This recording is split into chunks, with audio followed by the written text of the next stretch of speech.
Assalamualaikum warahmatullahi wabarakatuh.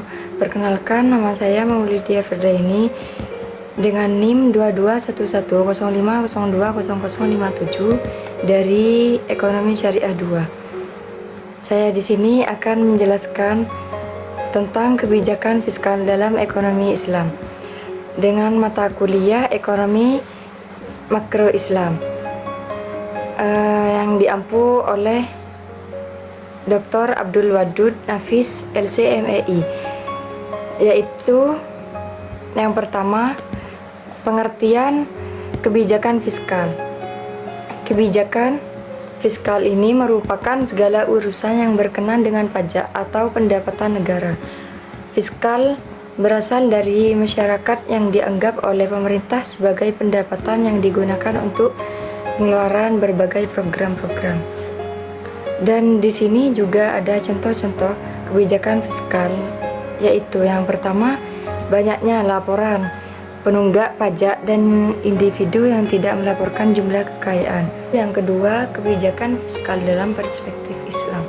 Kebijakan fiskal dalam perspektif Islam ini mencakup prinsip-prinsip ekonomi Islam yang didasarkan pada hukum-hukum syariah.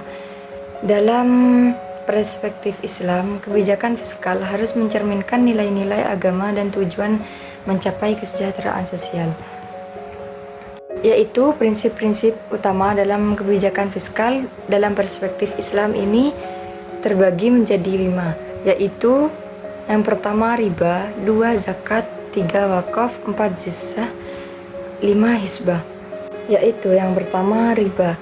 Riba di sini seperti yang telah disebutkan sebelumnya, penghindaran riba atau bunga adalah salah satu prinsip utama dalam kebijakan fiskal dalam ekonomi Islam.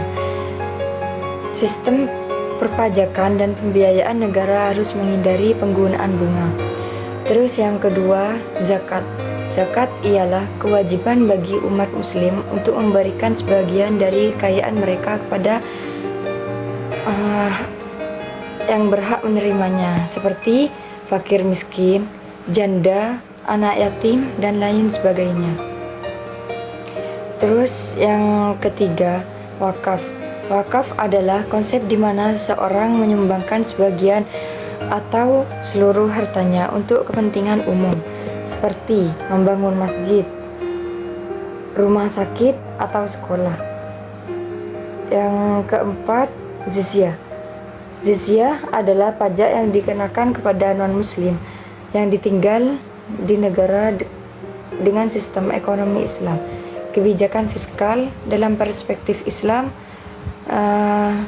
harus mempertimbangkan penerapan jizyah secara adil dan proporsional.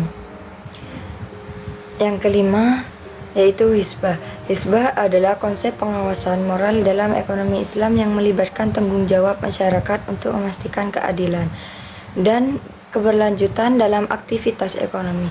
Kebijakan fiskal dalam perspektif Islam harus mendorong partisipasi aktivitas masyarakat dalam pengawasan dan penegakan hukum ekonomi. Selanjutnya, peran dan tujuan kebijakan fiskal dalam ekonomi Islam, yaitu tujuan ekonomi adalah menciptakan stabilitas ekonomi, tingkat pertumbuhan ekonomi yang tinggi, dan pemerataan pendapatan, ditambah dengan tujuan lain yang terkandung dalam acuan atau doktrin Islam, atau dengan kata lain tujuan tersebut harus dicapai dengan melaksanakan hukum Islam. Selanjutnya, di sini ada 3 tujuan yang dikenal di dalam Islam, yaitu yang pertama, Islam menetapkan tingkat yang mulia atau tinggi. Yang kedua, Islam melarang pembayaran bunga atau segala bentuk pinjaman. Hal ini menunjukkan bahwa ekonomi Islam tidak akan menggunakan instrumen bunga dalam tujuan mencapai tingkat keseimbangan. Pada pasar uang ini, keseimbangan antara penawaran dan permintaan uang. Yang ketiga, ekonomi Islam akan dikelola untuk membantu dan mendukung ekonomi masyarakat yang terbelakang untuk memajukan dan menyebarkan ajaran Islam seluas mungkin Dengan demikian, sebagian dari pengeluaran pemerintah akan ditentukan untuk kegiatan-kegiatan yang sesuai syariah dan meningkatkan kesejahteraan saudara, baik maupun muslim, yang kehidupan ekonominya kurang berkembang terbelakang. Itulah presentasi dari kami. Apabila ada kesalahan, mohon maaf sebesar-besarnya. Wabillahi taufiq wal hidayah. Wassalamualaikum warahmatullahi wabarakatuh.